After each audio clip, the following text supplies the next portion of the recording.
I was driving in a truck one day, just asking the Lord. I was saying to him, Lord, I really want to see you.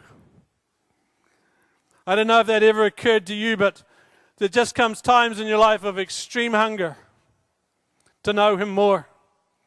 And I had known him in miracles. I'd seen like stars, like millions of stars across our heads in worship time, where you put your hands up into that stuff, you don't know if your feet are on the floor anymore.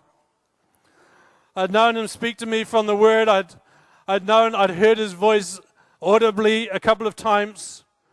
But I was just going through a time as, Lord, it's not enough. I want to see you. And I can remember for a number of years, I was asking him, Lord, I want to see you. You know, when you love somebody so much, you want to see them. And I was reading about Smith Wigglesworth, who saw Jesus many, many times. You look out the window, there's Jesus looking in. In his books, he writes about Jesus being there and seeing him, and I just wanted to see him. And so I was asking him this, and at the time when this particular thing I want to say happened, I was building a house with a friend and working each day, and I'd drive home at night in a little truck that he owned for the business.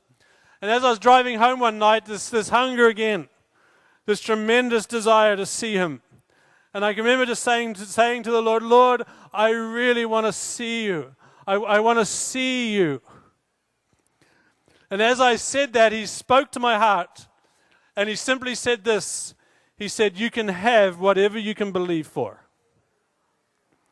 I had never put that verse into that kind of meaning. But I realized that I didn't actually believe I'd ever see the Lord.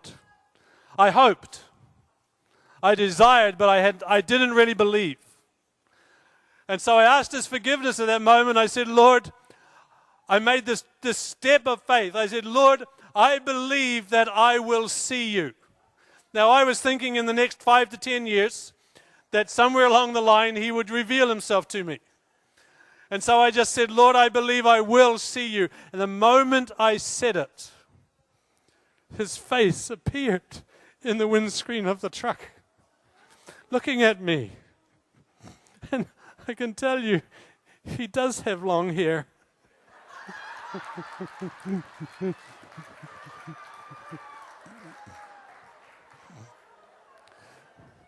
I can't remember much about his face, but I remember his eyes.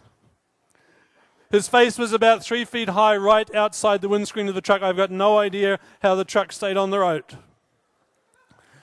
But I can tell you what his eyes are like. See, when I told Denise this, she saw it too. She knows this is her testimony now as much as mine because we're one. And there's a oneness of spirit that comes in a married couple that love the Lord, where you enter into and live in what each other experiences. But what his eyes are like is this. I don't really know how to describe it except to say this.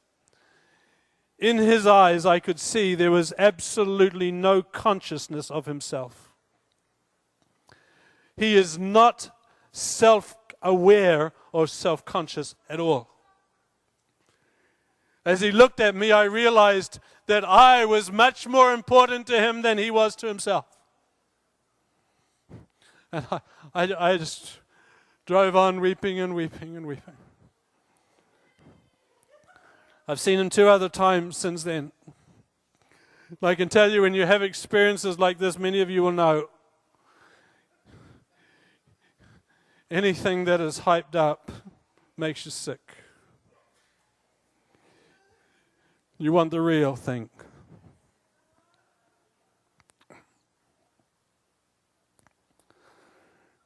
God is love, you see. That's what selflessness means. He loves us. God is love.